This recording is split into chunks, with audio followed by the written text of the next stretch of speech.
1 bilyon para kay Vilma Santos at Ralph Recto? Hindi opinyon ang ebidensya, ito ay proseso. Sa privilege speech ni Congressman Leandro Leviste, lumitaw ang mabigat na tanong.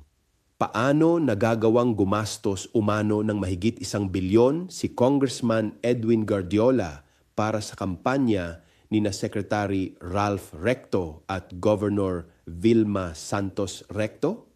Kung totoo, hindi ito simpleng pagkakaibigan. Ito ay usapin ng impluwensya at pinanggagalingan ng kapangyarihan. Kasabay nito ang aligasyon ng koneksyon sa Refresh Gaming Corporation at STL Operations, mga detalyeng direktang tumatama sa usapin ng pondo at sistema. Kung mali ang paratang, dapat itong linawin.